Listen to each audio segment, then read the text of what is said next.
ತಪಸ್ವಿ ಮೂರ್ತಿಯ ತನು ಮನವು ಅಂಗಾಂಗ ಶೀತಲವು. ತಪಸ್ವಿ ಮೂರ್ತಿಯ ತನು ಮನವು ಅಂಗಾಂಗ ಶೀತಲವು. ಮುಖದಿ ಸುಮಧುರ ನುಡಿಯು ನಯನದಿ ಸುಧಾರಸವು.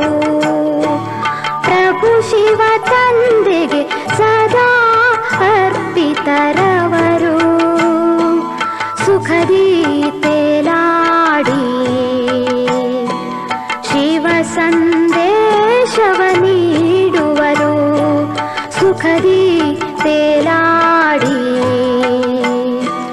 ಶಿವ ಸಂದೇಶವ ನೀಡುವರು. ತಪಸ್ವಿ ಮೂರ್ತಿಯ ತನು ಮನವು ಅಂಗಾಂಗ ಶೀತಲವು.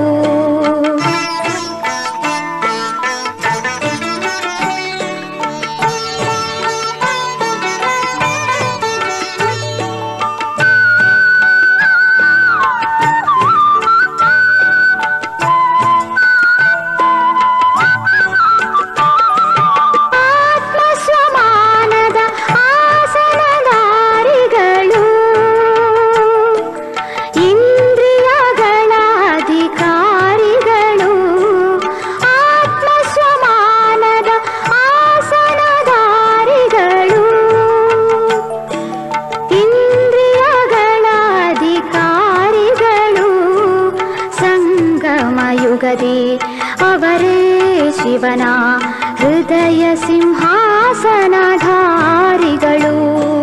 ಸಂಗಮ ಯುಗದಿ ಅವರೇ ಶಿವನ ಹೃದಯ ಸಿಂಹಾಸನಧಾರಿಗಳು. ಯೋಗದ ಅಗ್ನಿಯ ನಿರಂತರ ಜ್ವಾಲೆಯಲಿ, ಯೋಗದ ಅಗ್ನಿಯ ನಿರಂತರ ಜ್ವಾಲೆಯಲಿ ಜಗದ ತಾಪವ ಹರಿಸುವರು. ಶಿವ ಸಂದೇಶ ನೀಡುವರು. ಶಿವ ಸಂದೇಶ ನೀಡುವರು. ತಪಸ್ವಿ ಮೂರ್ತಿಯ ತನು ಮನವು ಅಂಗಾಂಗ ಶೀತಲವು.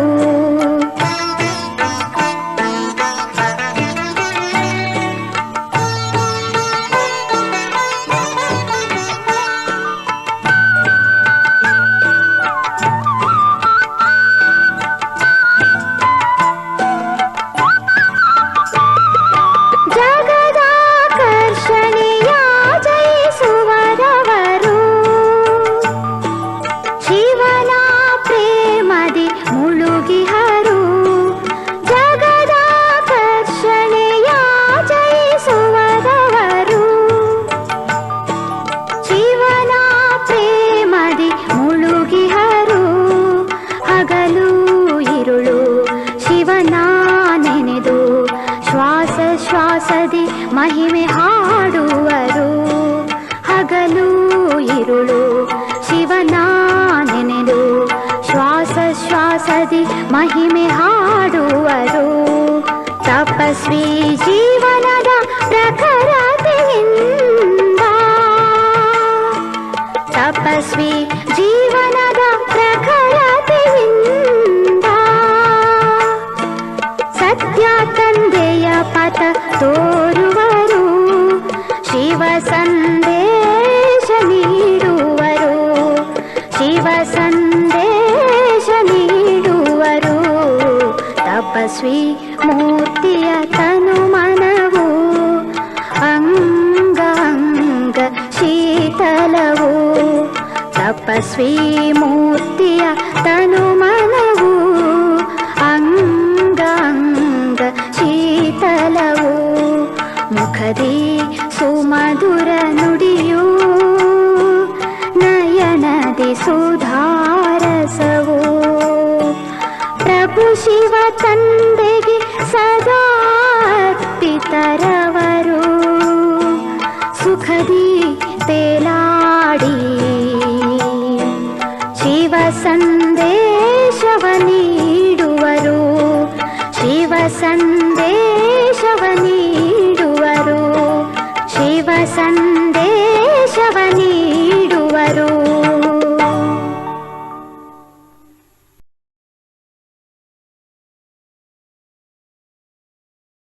ಓಂ ಶಾಂತಿ.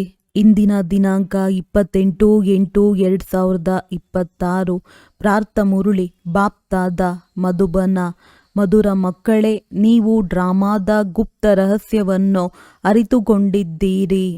ಈ ಸಂಗಮ ಯುಗವೇ ಏರುವ ಕಲೆಯ ಯುಗವಾಗಿದೆ. ಸತ್ಯಯುಗದಿಂದ ಹಿಡಿದು ಕಲೆಗಳು ಕಡಿಮೆಯಾಗುತ್ತಾ ಬರುತ್ತದೆ. ಪ್ರಶ್ನೆ: ಎಲ್ಲದಕ್ಕಿಂತ ಉತ್ತಮ ಸೇವೆ ಯಾವುದು ಮತ್ತು ಆ ಸೇವೆಯನ್ನು ಯಾರು ಮಾಡುತ್ತಾರೆ? ಉತ್ತರ: ಭಾರತವನ್ನು ಸ್ವರ್ಗವನ್ನಾಗಿ ಮಾಡುವುದು, ಗುಲಾಮರನ್ನು ರಾಜರನ್ನಾಗಿ ಮಾಡುವುದು, ಪತಿತರನ್ನು ಪಾವನರನ್ನಾಗಿ ಮಾಡುವುದು ಇದುವರೆಗೆ ಎಲ್ಲದಕ್ಕಿಂತ ಉತ್ತಮ ಸೇವೆ. ಇಂತಹ ಸೇವೆಯನ್ನು ಒಬ್ಬ ತಂದೆಯ ವಿನಃ ಮತ್ಯಾರೂ ಮಾಡಲು ಸಾಧ್ಯವಿಲ್ಲ. ತಂದೆಯು ಇಂತಹ ಮಹಾನ್ ಸೇವೆ ಮಾಡಿದ್ದಾರೆ. ಆದ್ದರಿಂದಲೇ ಮಕ್ಕಳು ಅವರಿಗೆ ಗೌರವ ಕೊಡುತ್ತಾರೆ. ಎಲ್ಲದಕ್ಕಿಂತ ಮೊದಲು ಸೋಮನಾಥ ಮಂದಿರವನ್ನು ಕಟ್ಟಿಸಿ ಅವರ ಪೂಜೆ ಮಾಡುತ್ತಾರೆ. ಗೀತೆ: ಕೊನೆಗೂ ಆ ದಿನ ಇಂದು ಬಂದಿತು. ಓಂ ಶಾಂತಿ. ಮಧುರಾತಿ ಮಧುರ ಆತ್ಮಿಕ ಮಕ್ಕಳು, ಈ ಗೀತೆಯನ್ನು ಕೇಳಿದ್ದೀರಿ. ಹೇಗೆ ಆತ್ಮವು ಗುಪ್ತವಾಗಿದೆ ಮತ್ತು ಶರೀರವು ಪ್ರತ್ಯಕ್ಷವಾಗಿದೆ. ಆತ್ಮವನ್ನು ಈ ಕಣ್ಣುಗಳಿಂದ ನೋಡಲು ಸಾಧ್ಯವಿಲ್ಲ, ಅಗೋಚರವಾಗಿದೆ. ಅದು ಖಂಡಿತವಾಗಿಯೂ ಇದೆ, ಆದರೆ ಈ ಶರೀರದಿಂದ ಮುಚ್ಚಲ್ಪಟ್ಟಿದೆ. ಆದ್ದರಿಂದ ಆತ್ಮವು ಗುಪ್ತವಾಗಿದೆ ಎಂದು ಹೇಳಲಾಗುತ್ತದೆ. ನಾನು ನಿರಾಕಾರನಾಗಿದ್ದೇನೆ, ಇಲ್ಲಿ ಸಾಕಾರದಲ್ಲಿ ಬಂದು ಗುಪ್ತವಾಗಿದ್ದೇನೆ ಎಂದು ಆತ್ಮವೇ ಹೇಳುತ್ತದೆ. ಆತ್ಮಗಳ ನಿವಾಸ ಸ್ಥಾನವು ನಿರಾಕಾರಿ ಪ್ರಪಂಚವಾಗಿದೆ. ಅಲ್ಲಂತೂ ಗುಪ್ತವಾಗಿರುವ ಮಾತಿಲ್ಲ. ಪರಮಪಿತ ಪರಮಾತ್ಮನೂ ಸಹ ಅಲ್ಲಿರುತ್ತಾರೆ. ಅವರಿಗೆ ಸುಪ್ರೀಂ ಎಂದು ಹೇಳುತ್ತಾರೆ. ಶ್ರೇಷ್ಠಾತಿ ಶ್ರೇಷ್ಠ ಆತ್ಮ, ಅತಿ ದೂರಕ್ಕಿಂತಲೂ ದೂರ ಇರುವವರು ಪರಮಪಿತ ಪರಮಾತ್ಮನಾಗಿದ್ದಾರೆ. ತಂದೆಯು ತಿಳಿಸುತ್ತಾರೆ, ಹೇಗೆ ನೀವು ಗುಪ್ತವಾಗಿದ್ದೀರೋ ಹಾಗೆಯೇ ನಾನು ಗುಪ್ತವಾಗಿ ಬರಬೇಕಾಗುತ್ತದೆ. ನಾನು ಗರ್ಭ ಜೈಲಿನಲ್ಲಿ ಬರುವುದಿಲ್ಲ. ನನ್ನ ಹೆಸರು ಶಿವ ಎಂದೇ ನಡೆದು ಬರುತ್ತದೆ. ನಾನು ಇವರಲ್ಲಿ ಬರುತ್ತೇನೆಂದರೂ ಸಹ ನನ್ನ ಹೆಸರು ಬದಲಾಗುವುದಿಲ್ಲ. ಈ ಆತ್ಮನಿಗೆ ಯಾವ ಶರೀರವಿದೆಯೋ ಅದರ ಹೆಸರು ಬದಲಾಗುತ್ತದೆ. ನನಗೆ ಶಿವನೆಂದೇ ಹೇಳುತ್ತಾರೆ. ಎಲ್ಲ ಆತ್ಮರ ತಂದೆಯಾಗಿದ್ದೇನೆ ಅಂದಾಗ ನೀವಾತ್ಮರು ಈ ಶರೀರದಲ್ಲಿ ಗುಪ್ತವಾಗಿದ್ದೀರಿ. ಈ ಶರೀರದ ಮೂಲಕ ಕರ್ಮ ಮಾಡುತ್ತೀರಿ. ನಾನೂ ಸಹ ಗುಪ್ತವಾಗಿದ್ದೇನೆ. ನೀವು ಮಕ್ಕಳಿಗೆ ಈ ಜ್ಞಾನವು ಈಗ ಸಿಗುತ್ತಿದೆ. ನಾನಾತ್ಮನು ಈ ಶರೀರದಿಂದ ಮುಚ್ಚಲ್ಪಟ್ಟಿದ್ದೇನೆ. ಆತ್ಮವು ನಿರಾಕಾರಿಯಾಗಿದೆ, ಶರೀರವು ಸಾಕಾರಿಯಾಗಿದೆ. ನಾನು ಅಶರೀರಿಯಾಗಿದ್ದೇನೆ. ನಿರಾಕಾರಿ ತಂದೆಯು ಈ ಶರೀರದ ಮೂಲಕ ತಿಳಿಸುತ್ತಾರೆ. ನೀವು ಸಹ ನಿರಾಕಾರಿಯಾಗಿದ್ದೀರಿ. ಶರೀರದ ಮೂಲಕ ಕೇಳುತ್ತೀರಿ. ನಿಮಗೆ ತಿಳಿದಿದೆ ತಂದೆಯು ಬಂದಿದ್ದಾರೆ. ತಂದೆಯು ಭಾರತವನ್ನು ಪುನಃ ಬಡದೇಶದಿಂದ ಸಾಹುಕಾರವನ್ನಾಗಿ ಮಾಡಲು ಬರುತ್ತಾರೆ. ನಮ್ಮದು ಬಡ ಭಾರತವಾಗಿದೆ ಎಂದು ನೀವು ಹೇಳುತ್ತೀರಿ. ಎಲ್ಲರಿಗೂ ತಿಳಿದಿದೆ. ಆದರೆ ನಮ್ಮ ಭಾರತ ದೇಶವು ಯಾವಾಗ ಸಾಹುಕಾರನಾಗಿತ್ತು, ಹೇಗಾಗಿತ್ತು ಎಂಬುದು ಅವರಿಗೆ ತಿಳಿದಿಲ್ಲ. ನೀವು ಮಕ್ಕಳಿಗೆ ಬಹಳ ನಶೆ ಇದೆ. ನಮ್ಮ ಭಾರತವು ಬಹಳ ಸಾಹುಕಾರನಾಗಿತ್ತು. ದುಃಖದ ಮಾತಿರಲಿಲ್ಲ. ಸತ್ಯಯುಗದಲ್ಲಿ ಅನ್ಯ ಯಾವುದೇ ಧರ್ಮವಿರಲಿಲ್ಲ. ಒಂದೇ ದೇವಿ ದೇವತಾ ಧರ್ಮವಿತ್ತು. ಇದು ಯಾರಿಗೂ ತಿಳಿದಿಲ್ಲ. ವಿಶ್ವದ ಈ ಚರಿತ್ರೆ ಭೂಗೋಳವನ್ನು ಯಾರೂ ತಿಳಿದುಕೊಂಡಿಲ್ಲ. ನೀವೀಗ ಚೆನ್ನಾಗಿ ತಿಳಿದುಕೊಂಡಿದ್ದೀರಿ. ನಮ್ಮ ಭಾರತವು ಬಹಳ ಸಾಹುಕಾರನಾಗಿತ್ತು. ಈಗ ಬಹಳ ಬಡ ಭಾರತವಾಗಿದೆ. ಪುನಃ ಸಾಹುಕಾರ ರಾಷ್ಟ್ರವನ್ನಾಗಿ ಮಾಡಲು ತಂದೆಯು ಬಂದಿದ್ದಾರೆ. ಭಾರತವು ಸತ್ಯಯುಗದಲ್ಲಿ ಬಹಳ ಸಾಹುಕಾರನಾಗಿತ್ತು. ಯಾವಾಗ ದೇವಿ ದೇವತೆಗಳ ರಾಜ್ಯವಿತ್ತು. ನಂತರ ಆ ರಾಜ್ಯವು ಎಲ್ಲಿಗೆ ಹೊರಟು ಹೋಯಿತು ಇದು ಯಾರಿಗೂ ತಿಳಿದಿಲ್ಲ. ನಾವು ರಚಯಿತ ಮತ್ತು ರಚನೆಯನ್ನು ತಿಳಿದುಕೊಂಡಿಲ್ಲವೆಂದು ಋಷಿಮುನಿಗಳೂ ಸಹ ಹೇಳುತ್ತಾರೆ. ತಂದೆಯು ತಿಳಿಸುತ್ತಾರೆ, ಸತ್ಯಯುಗದಲ್ಲಿ ಈ ದೇವಿ ದೇವತೆಗಳಿಗೂ ರಚಯಿತ ಮತ್ತು ರಚನೆಯ ಜ್ಞಾನವಿರಲಿಲ್ಲ. ಆದಿ ಮಧ್ಯ ಅಂತ್ಯವನ್ನು ತಿಳಿದುಕೊಂಡಿರಲಿಲ್ಲ.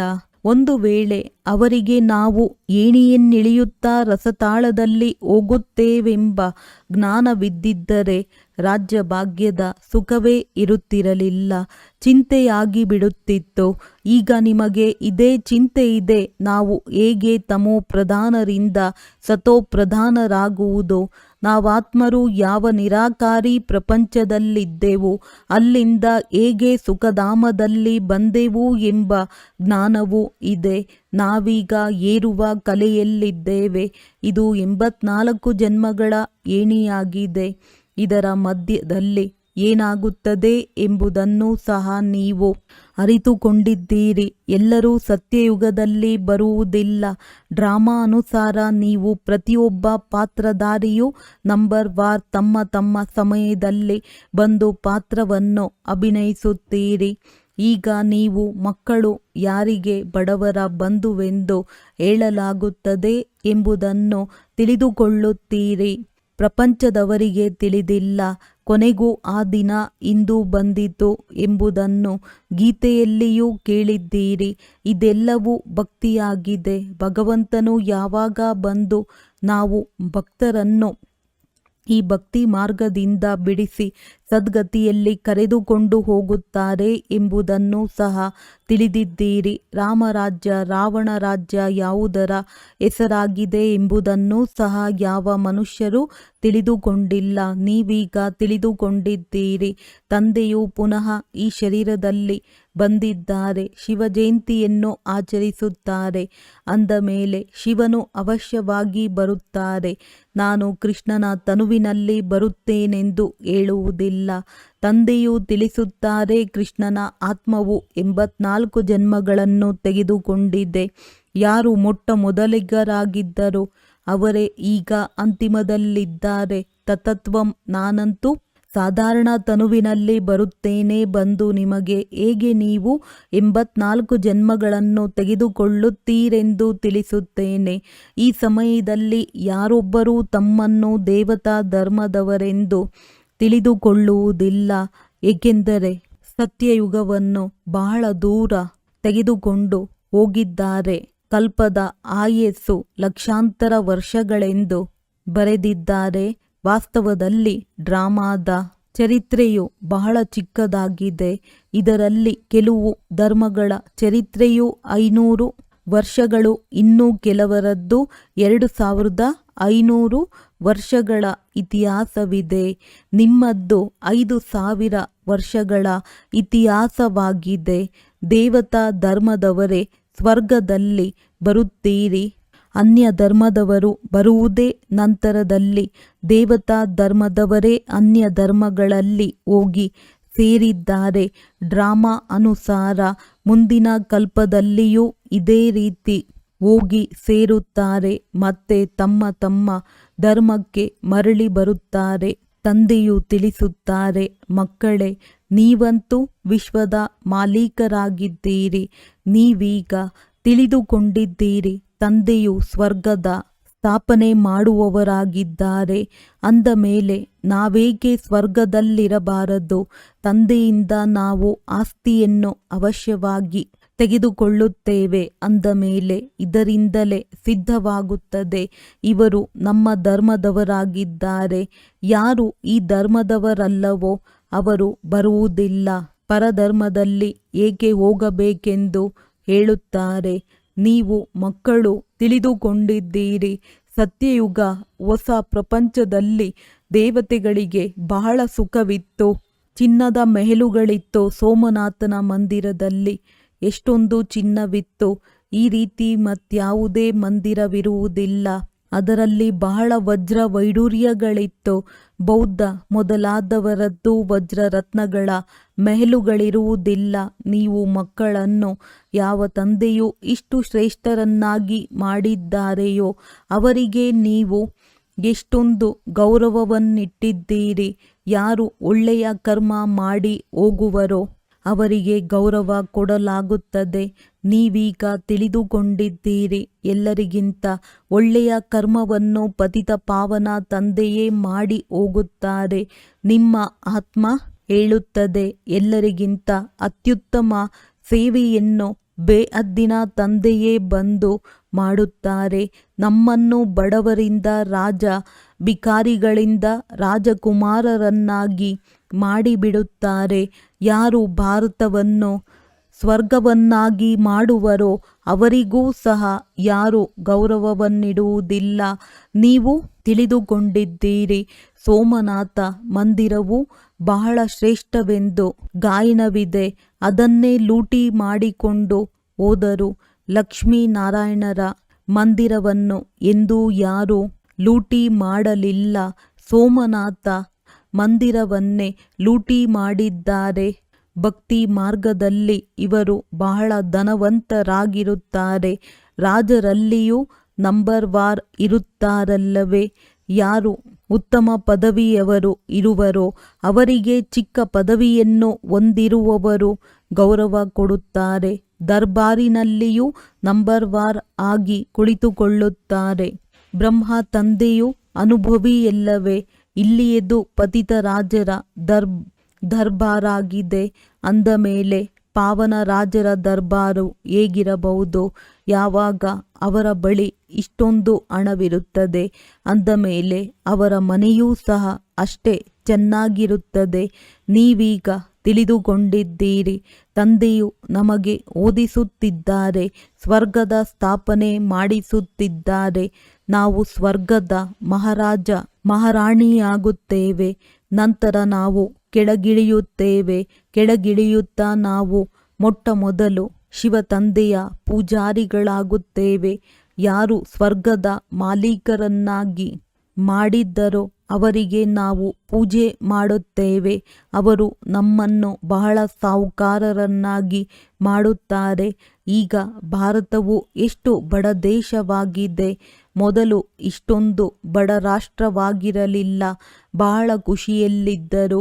ಯಾವ ಜಮೀನನ್ನು 500 ರೂಪಾಯಿಗಳಿಗೆ ತೆಗೆದುಕೊಂಡಿದ್ದರೋ ಅದು ಇಂದು 5,000 ಕೊಟ್ಟರೂ ಸಿಗುವುದಿಲ್ಲ.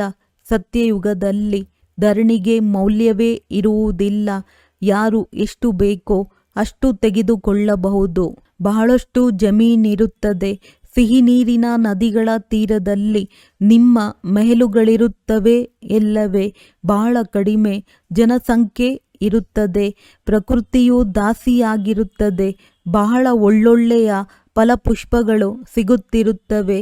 ನೀವೀಗ ಎಷ್ಟೊಂದು ಪರಿಶ್ರಮ ಪಡುತ್ತೀರಿ. ಆದರೂ ಸಹ ಬರಗಾಲವು ಬಂದಿತೆಂದರೆ ಆಹಾರವೂ ಸಿಗುವುದಿಲ್ಲ. ಅಂದಾಗ ಹಾಡು ಕೇಳುತ್ತಿದ್ದಂತೆಯೇ ನಿಮಗೆ ರೋಮಾಂಚನವಾಗಿ ಬಿಡಬೇಕು. ತಂದೆಗೆ ಬಡವರ ಬಂಧು ಎಂದು ಹೇಳುತ್ತೀರಿ.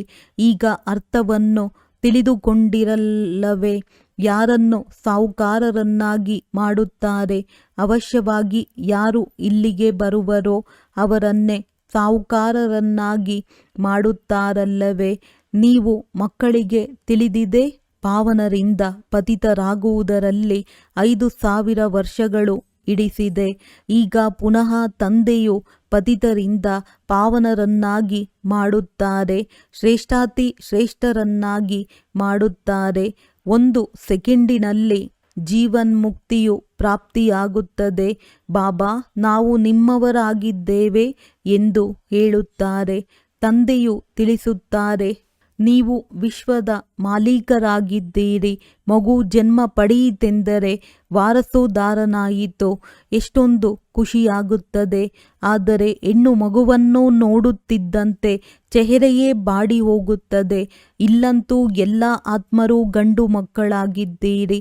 ನಾವು ಸ್ವರ್ಗದ ಮಾಲೀಕರಾಗಿ ಬಿಟ್ಟೆವು.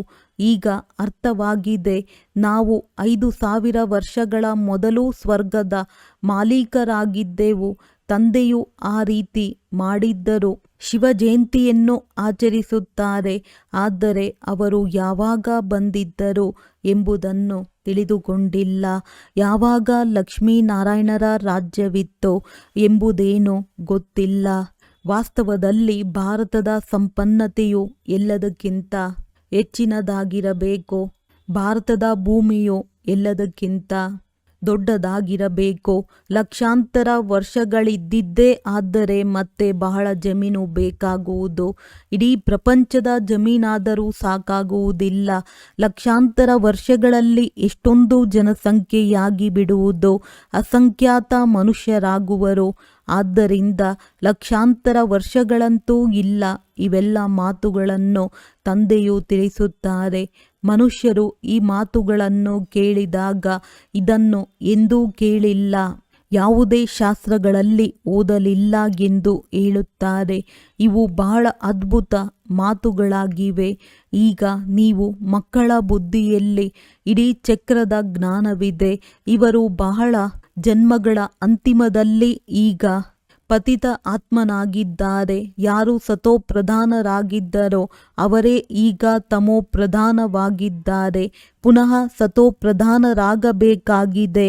ನೀವಾತ್ಮರಿಗೆ ಈಗ ಶಿಕ್ಷಣ ಸಿಗುತ್ತಿದೆ. ಶರೀರದ ಮುಖಾಂತರ ಆತ್ಮವು ಕೇಳುವಾಗ ಅವಶ್ಯವಾಗಿ ನಾವಾತ್ಮರು 84 ಜನ್ಮಗಳನ್ನು ತೆಗೆದುಕೊಂಡಿದ್ದೇವೆ ಅಂದ ಮೇಲೆ ಅವಶ್ಯವಾಗಿ 84 ಮಂದಿ ತಂದೆ ತಾಯಿಯರು ಸಿಕ್ಕಿರುವರು.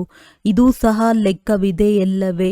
ಬುದ್ಧಿಯಲ್ಲಿ ಬರುತ್ತದೆ 84 ಜನ್ಮಗಳನ್ನು ತೆಗೆದುಕೊಳ್ಳುತ್ತೇವೆ. ಮತ್ತೆ ಇನ್ನೂ ಕಡಿಮೆ ಜನ್ಮಗಳು ಇರಬಹುದು. ಕನಿಷ್ಠ ಮತ್ತು ಗರಿಷ್ಠದ ಲೆಕ್ಕವಿದೆಯಲ್ಲವೇ? ತಂದೆಯು ತಿಳಿಸುತ್ತಾರೆ. ಶಾಸ್ತ್ರಗಳಲ್ಲಿ ಏನೇನೂ ಬಂದು ಬರೆದು ಬಿಟ್ಟಿದ್ದಾರೆ. ನಿಮಗಾದರೂ 84 ಜನ್ಮಗಳೆಂದು ಹೇಳುತ್ತಾರೆ. ಆದರೆ ನನಗೆ ನೋಡಿ ಅಸಂಖ್ಯಾತ ಜನ್ಮಗಳೆಂದು ಹೇಳಿಬಿಟ್ಟಿದ್ದಾರೆ. ಕಣ ಕಣದಲ್ಲಿ ಎಲ್ಲಿ ನೋಡಿದರಲ್ಲಿ ನೀನೇ ನೀನು. ಕೃಷ್ಣನೇ ಕೃಷ್ಣನಿದ್ದಾನೆ. ಮಥುರ ಬೃಂದಾವನದಲ್ಲಿ ಕೃಷ್ಣನು ಸರ್ವವ್ಯಾಪಿಯಾಗಿದ್ದಾನೆಂದು ಹೇಳುತ್ತಾರೆ. ರಾಧೆಯ ಪಂಥದವರು ಎಲ್ಲಿ ನೋಡಿದರಲ್ಲಿ ರಾಧೆಯೇ ರಾಧೆ ಎಂದು ಹೇಳುತ್ತಾರೆ. ನಾವು ರಾಧಾ ಸ್ವಾಮಿಗಳೆಂದು ಹೇಳುತ್ತಾರೆ. ಕೃಷ್ಣ ಸ್ವಾಮಿಗಳೇ ಬೇರೆ. ಅವರು ರಾಧೆಯನ್ನು ಒಪ್ಪುತ್ತಾರೆ. ಎಲ್ಲಿ ನೋಡಿದರಲ್ಲಿ ರಾಧೆಯೇ ರಾಧೆ. ನೀವು ರಾಧೆ, ನಾನು ರಾಧೆ ಎಂದು ಹೇಳುತ್ತಾರೆ. ಈಗ ತಂದೆಯು ತಿಳಿಸುತ್ತಾರೆ, ಅವಶ್ಯವಾಗಿ ನಾನು ಬಡವರ ಬಂಧುವಾಗಿದ್ದೇನೆ ಅಲ್ಲವೇ? ಭಾರತವೇ ಎಲ್ಲದಕ್ಕಿಂತ ಸಾಹುಕಾರನಾಗಿತ್ತು. ಈಗ ಎಲ್ಲದಕ್ಕಿಂತ ಬಡ ದೇಶವಾಗಿದೆ. ಆದ್ದರಿಂದ ನಾನು ಭಾರತದಲ್ಲಿಯೇ ಬರಬೇಕಾಗುತ್ತದೆ. ಇದು ಮಾಡಲ್ಪಟ್ಟ ನಾಟಕವಾಗಿದೆ. ಇದರಲ್ಲಿ ಸ್ವಲ್ಪವೂ ವ್ಯತ್ಯಾಸವಾಗಲು ಸಾಧ್ಯವಿಲ್ಲ. ಇದು ಬೇಹದ್ದಿನ ಡ್ರಾಮಾ ಆಗಿದೆ. ಡ್ರಾಮಾದಲ್ಲಿ ಏನು ಶೂಟಿಂಗ್ ನಡೆದಿದೆಯೋ ಅದೇ ಪುನರಾವರ್ತನೆಯಾಗುವುದು. ಡ್ರಾಮಾದ ಬಗ್ಗೆಯೂ ತಿಳಿದಿರಬೇಕು. ಡ್ರಾಮಾ ಎಂದರೆ ಡ್ರಾಮಾ, ಅದು ಹದ್ದಿನ ಡ್ರಾಮಾ ಆಗಿರುತ್ತದೆ. ಇದು ಬೇಹದ್ದಿನ ಡ್ರಾಮಾ ಆಗಿದೆ. ಇದರ ಆದಿ ಮಧ್ಯ ಅಂತ್ಯವನ್ನು ಯಾರೂ ತಿಳಿದುಕೊಂಡಿಲ್ಲ. ಬಡವರ ಬಂಧು ಎಂದು ನಿರಾಕಾರ ಭಗವಂತನನ್ನೇ ಒಪ್ಪುತ್ತಾರೆ. ಕೃಷ್ಣನನ್ನು ಒಪ್ಪುವುದಿಲ್ಲ. ಕೃಷ್ಣನಂತೂ ಧನವಂತ, ಸತ್ಯಯುಗದ ರಾಜಕುಮಾರನಾಗುತ್ತಾನೆ. ಭಗವಂತನಿಗೆ ತನ್ನ ಶರೀರವೇ ಇಲ್ಲ. ಅವರು ಬಂದು ನೀವು ಮಕ್ಕಳನ್ನು ಧನವಂತರನ್ನಾಗಿ ಮಾಡುತ್ತಾರೆ. ನಿಮಗೆ ರಾಜಯೋಗದ ಶಿಕ್ಷಣವನ್ನು ಕೊಡುತ್ತಾರೆ. ಮನುಷ್ಯರೂ ಸಹ ವಿದ್ಯೆಯಿಂದ ಬ್ಯಾರಿಸ್ಟರ್ ಇತ್ಯಾದಿಯಾಗುತ್ತಾರೆ ಮತ್ತು ಸಂಪಾದನೆ ಮಾಡುತ್ತಾರೆ. ತಂದೆಯೂ ಸಹ ನಿಮಗೆ ಈಗ ಓದಿಸುತ್ತಾರೆ. ನೀವು ಭವಿಷ್ಯದಲ್ಲಿ ನರನಿಂದ ನಾರಾಯಣನಾಗುತ್ತೀರಿ. ನಿಮ್ಮ ಜನ್ಮವಂತೂ ಆಗುತ್ತದೆ ಎಲ್ಲವೇ? ಸ್ವರ್ಗದಲ್ಲಿ ಯಾರೂ ಸಮುದ್ರದಿಂದ ತೇಲಿ ಬರುವುದಿಲ್ಲ. ಕೃಷ್ಣನೂ ಸಹ ಜನ್ಮ ಪಡೆದನಲ್ಲವೇ? ಆ ಸಮಯದಲ್ಲಿ ಕಂಸಪುರಿ ಇತ್ಯಾದಿಗಳಿರಲಿಲ್ಲ. ಕೃಷ್ಣನ ಹೆಸರು ಎಷ್ಟೊಂದು ಗಾಯನವಿದೆ. ಅವರ ತಂದೆಯ ಹೆಸರೇ ಇಲ್ಲ. ಅವರ ತಂದೆಯೂ ಎಲ್ಲಿದ್ದಾರೆ? ಅವಶ್ಯವಾಗಿ ರಾಜನ ಮಗುವಾಗಿರಬೇಕಲ್ಲವೇ? ಅಲ್ಲಿ ದೊಡ್ಡ ರಾಜರ ಮನೆಯಲ್ಲಿ ಜನ್ಮವಾಗುತ್ತದೆ. ಆದರೆ ಅವರು ಪತಿತ ರಾಜರಾಗಿರುವ ಕಾರಣ ಅವರ ಹೆಸರು ಪ್ರಸಿದ್ಧವಾಗುವುದಿಲ್ಲ. ಕೃಷ್ಣನು ಇರುವಾಗ ಕೆಲವರು ಪತಿತರೂ ಇರುತ್ತಾರೆ. ಯಾವಾಗ ಅವರು ಸಂಪೂರ್ಣ ಸಮಾಪ್ತಿಯಾಗುವರೋ ಆಗ ಕೃಷ್ಣನು ಸಿಂಹಾಸನವನ್ನೇ ಏರುತ್ತಾನೆ, ತನ್ನ ರಾಜ್ಯವನ್ನು ತೆಗೆದುಕೊಳ್ಳುತ್ತಾನೆ. ಆಗಲೇ ಅವರ ಸಂವತ್ಸರವು ಆರಂಭವಾಗುತ್ತದೆ. ಲಕ್ಷ್ಮೀ ನಾರಾಯಣರಿಂದ ಸಂವತ್ಸರವು ಆರಂಭವಾಗುತ್ತದೆ. ನೀವು ಪೂರ್ಣ ಲೆಕ್ಕವನ್ನು ಬರೆಯುತ್ತೀರಿ. ಇವರ ರಾಜ್ಯವು ಇಷ್ಟು ಸಮಯ ಮತ್ತು ಇಂಥವರ ರಾಜ್ಯವು ಇಷ್ಟು ಸಮಯ ಎಂದು ನೀವು ಲೆಕ್ಕವನ್ನು ತೆಗೆಯುತ್ತೀರಿ. ಇದರಿಂದ ಮನುಷ್ಯರು ತಿಳಿದುಕೊಳ್ಳುವರು, ಕಲ್ಪದ ಆಯಸ್ಸು ದೊಡ್ಡದಾಗಿರಲು ಸಾಧ್ಯವೇ ಇಲ್ಲ. ಈ 5000 ವರ್ಷಗಳ ಪೂರ್ಣ ಲೆಕ್ಕವಿದೆ. ಒಳ್ಳೆಯದು. ಮಧುರ ಅಗಲಿ ಹೋಗಿ ಮರಳಿ ಸಿಕ್ಕಿರುವ ಮಕ್ಕಳ ಪ್ರತಿ ಮಾತ್ಪಿತಾ ಬಾಪ್ ದಾದಾರವರ ನೆನಪು, ಪ್ರೀತಿ ಹಾಗೂ ಸುಪ್ರಭಾತ. ಆತ್ಮಿಕ ಮಕ್ಕಳಿಗೆ ಆತ್ಮಿಕ ತಂದೆಯ ನಮಸ್ತೆ. ಧಾರಣೆಗಾಗಿ ಮುಖ್ಯ ಸಾರ. ರಚಯಿತ ಮತ್ತು ರಚನೆಯ ಜ್ಞಾನವನ್ನು ಬುದ್ಧಿಯಲ್ಲಿಟ್ಟುಕೊಂಡು ಸತೋಪ್ರಧಾನರಾಗುವ ಪುರುಷಾರ್ಥ ಮಾಡಬೇಕಾಗಿದೆ. ಕೇವಲ ಒಂದೇ ಚಿಂತೆ ಇರಲಿ, ನಾವು ಖಂಡಿತವಾಗಿಯೂ ಸತೋಪ್ರಧಾನರಾಗಬೇಕಾಗಿದೆ. ಈ ಬೇಹದ್ದಿನ ಡ್ರಾಮಾವನ್ನು ಬುದ್ಧಿಯಲ್ಲಿಟ್ಟುಕೊಂಡು ಅಪಾರ ಖುಷಿಯಲ್ಲಿರಬೇಕು. ತಂದೆಯ ಸಮಾನ ಗೌರವವನ್ನು ಪಡೆಯಲು ಪತಿತರನ್ನು ಪಾವನ ಮಾಡುವ ಸೇವೆ ಮಾಡಬೇಕಾಗಿದೆ. ವರದಾನ: ಅಧಿಕಾರಿಯ ಸ್ಮೃತಿಯ ಮೂಲಕ ಸರ್ವಶಕ್ತಿಗಳ ಅನುಭವ ಮಾಡುವಂತಹ ಪ್ರಾಪ್ತಿ ಸ್ವರೂಪ ಭವ. ಒಂದು ವೇಳೆ ಬುದ್ಧಿಯ ಸಂಬಂಧವು ಸದಾ ಒಬ್ಬ ತಂದೆಯೊಂದಿಗೆ ಜೋಡಣೆ ಆಗಿರುತ್ತದೆ ಎಂದರೆ ಸರ್ವಶಕ್ತಿಗಳ ಆಸ್ತಿಯು ಅಧಿಕಾರದ ರೂಪದಲ್ಲಿ ಪ್ರಾಪ್ತಿಯಾಗುತ್ತದೆ. ಯಾರು ಅಧಿಕಾರಿ ಎಂದು ತಿಳಿದುಕೊಂಡು ಪ್ರತಿಯೊಂದು ಕರ್ಮವನ್ನು ಮಾಡುತ್ತಾರೆಯೋ ಅವರಿಗೆ ಹೇಳುವುದರಿಂದ ಅಥವಾ ಸಂಕಲ್ಪದಲ್ಲಿಯೂ ಬೇಡುವ ಅವಶ್ಯಕತೆ ಇರುವುದಿಲ್ಲ. ಅಧಿಕಾರಿಯ ಈ ಸ್ಮೃತಿಯೇ ಸರ್ವಶಕ್ತಿಗಳ ಪ್ರಾಪ್ತಿಯ ಅನುಭವ ಮಾಡಿಸುತ್ತದೆ. ಅಂದ ಮೇಲೆ ನಶೆ ಇರಲಿ, ಸರ್ವಶಕ್ತಿಗಳು ನಮ್ಮ ಜನ್ಮಸಿದ್ಧ ಅಧಿಕಾರವಾಗಿದೆ. ಅಧಿಕಾರಿಯಾಗಿದ್ದು ನಡೆಯುತ್ತೀರೆಂದರೆ ಅಧೀನತೆಯು ಸಮಾಪ್ತಿಯಾಗಿ ಬಿಡುತ್ತದೆ. ಸ್ಲೋಗನ್: ಸ್ವಯಂನ ಜೊತೆ ಅಂದ ಮೇಲೆ ಸಂಪೂರ್ಣ ಸೆಳೆತ ಮುಕ್ತರು ಆಗಿರಿ. ಅವ್ಯಕ್ತ ಸೂಚನೆಗಳು: ಅಪವಿತ್ರತೆಯ ಬೀಜವನ್ನು ಸಮಾಪ್ತಿ ಮಾಡಿ ಸಂಪೂರ್ಣ ಸ್ವಚ್ಛ ಆಗಿರಿ. ಒಂದು ವೇಳೆ ಪವಿತ್ರತೆಯ ನಿಯಮ ಪಕ್ಕಾ ಇದೆ ಎಂದರೆ ಮೋಹ ಮುಕ್ತ, ಈರ್ಷೆ ಹಾಗೂ ಕ್ರೋಧದಿಂದಲೂ ಮುಕ್ತರಾಗಿ. ಕಿರಿಕಿರಿ ಮಾಡಿಕೊಳ್ಳುವುದು ಇರಬಾರದು. ಈ ರೀತಿ ಆಗಲೇಬೇಕು ಎಂಬ ಮೋಹವನ್ನು ಸಹ ಇಟ್ಟುಕೊಳ್ಳಬೇಡಿ. ವ್ಯರ್ಥ ಅಥವಾ ಈರ್ಷೆಯ ವಶ ಯಾವುದೇ ಮಾತು ಹೇಳುವಿರಿ ಹಾಗೂ ಅದು ಪೂರ್ಣ ಆಗುವುದಿಲ್ಲ ಎಂದರೆ ಕ್ರೋಧ ಹುಟ್ಟುವುದು. ಹಾಗಾಗಿ ಪವಿತ್ರತೆಯ ಪಿಲ್ಲರನ್ನು ಪಕ್ಕಾ ಮಾಡಿ ಆಗ ಪಿಲ್ಲರ್ ಲೈಟ್ ಹೌಸ್ನ ಕೆಲಸ ಮಾಡುವುದು ಒಳ್ಳೆಯದು. ಓಂ ಶಾಂತಿ.